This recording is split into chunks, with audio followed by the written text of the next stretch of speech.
IIC computer education Sadulpur की online computer class में आप सभी का हार्दिक स्वागत है। और आज हम RSCIT कंप्यूटर कोर्स का जो 22 जनवरी को एग्ज़ाम होने वाला है उससे संबंधित कुछ इम्पोर्टेंट क्वेश्चन करने वाले हैं। इस प्रकार के प्रश्न या इसी में से काफ़ी प्रश्न एग्ज़ाम में रिपीट होते हैं, तो आप इन प्रश्नों को अच्छे से समझ करके याद करें इनको। तो चलिए शुरुआत करते हैं। सबसे पहला क्वेश्चन है, निम्न में से कौन सा एक एप्लीकेशन सॉफ्टवेयर नहीं है। इस प्रकार का एक प्रश्न ज़रूर पूछा जाता है कि सॉफ्टवेयर होते हैं दो प्रकार के होते हैं, एक एप्लीकेशन सॉफ्टवेयर होता है और एक सिस्टम सॉफ्टवेयर होते हैं।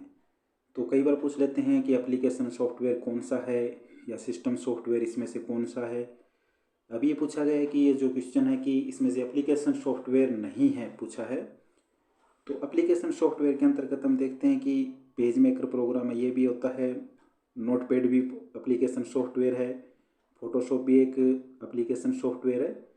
परंतु ये जो विंडो 7 जो है, ये इसका जो है विंडो 7 जो है ये एक सिस्टम सॉफ्टवेयर के अंतर्गत आता है, जो एक ऑपरेटिंग सिस्टम होता है।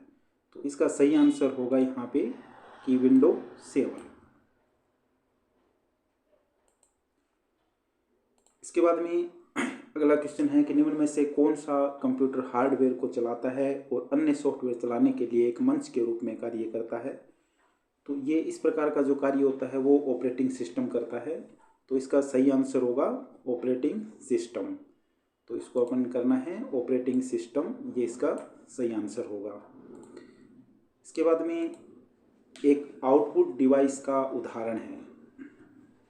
जैसे देखते हैं कि एक दो क्वेश्चन इस प्रकार के हमेशा आते हैं कि इनपुट डिवाइस कौन सा है, आउटपुट डिवाइस कौन सा है, स्टोरेज डिवाइस कौन सा है या प्रोसेसिंग डिवाइस कौन सा है या इसमें से नहीं है।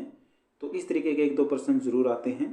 तो आप इनपुट डिवाइस कौन कौन से होते हैं, आउटपुट डिवाइस कौन कौन से होते हैं, स्टोरेज डिवाइस कौन कौन से होते हैं और प्रोसेसिंग डिवाइस कौन से होते हैं, तो इनके सभी के नाम आपको याद रखने हैं। परंतु अभी जो हमारा क्वेश्चन है कि एक आउटपुट डिवाइस का उदाहरण है, तो इसका सही आंसर होगा प्लॉटर होगा। ये एक आउटपुट डिवाइस होता है, इसकी सहायता से फ्लैक्स वगैरह इस प्रकार के प्रिंटिंग अपन करवा सकते हैं। इसके बाद में अगला क्वेश्चन है कि निम्न में से कौन सी जो है एक कंप्यूटर सिस्टम की एक सीमा या लिमिटेशन है। तो कंप्यूटर जो होता है वो स्पीड से भी काम कर सकता है, शुद्धता से भी काम कर सकता है, परिश्रम से भी काम कर सकता है, बिना थकावट के काम कर सकता है। परंतु कंप्यूटर में जो होता है बुद्धि का अभाव या सोचने की क्षमता नहीं होती है। तो इसका ये सही आंसर होगा बुद्धि का अभाव। तो अपना सही आंसर ये रहेगा इसमें। निम्न में से कौन सा एक सिस्टम सॉफ्टवेयर है। तो अभी पीछे वाले में पूछा गया था कि सिस्टम सॉफ्टवेयर नहीं है और अब की बार आ गया कि सिस्टम सॉफ्टवेयर है। तो इसी तरीके से घुमा फिरा के क्वेश्चनों को थोड़ा पूछा जाता है, तो आपको अच्छे से याद रखें। तो ये इसमें पूछा है कि सिस्टम सॉफ्टवेयर कौन सा है। तो इसमें है विंडो जो 7 होता है, ये एक सिस्टम सॉफ्टवेयर होता है जो ऑपरेटिंग सिस्टम होता है। तो इसका सही आंसर होगा विंडो 7। अगला क्वेश्चन, कौन सा कंप्यूटर वर्गीकरण या क्लासिफिकेशन नहीं है।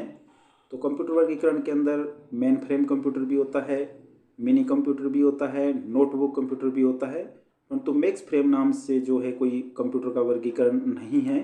तो इसका जो सही आंसर होगा मैक्स फ्रेम। अगला प्रश्न है, सबसे तेज या फास्ट कंप्यूटर कौन सा है। तो सबसे तेज या जो फास्ट कंप्यूटर होता है वो सुपर कंप्यूटर होता है। तो इसका जो सही आंसर है वो होगा सुपर कंप्यूटर। तो अपने को सुपर कंप्यूटर को सिलेक्ट करना है। डेजी व्हील प्रिंटर का एक किस प्रकार का प्रिंटर है। तो ये इम्पैक्ट प्रिंटर के अंतर्गत आते हैं। तो इसका है इम्पैक्ट प्रिंटर। निम्न में से कौन सी मेमोरी प्रति सेकंड कई बार रिफ्रेश होती है। तो इसका जो सही आंसर होगा वो होता है डायनामिक रैम। इसके अंदर इसका आंसर है डायनामिक रैम।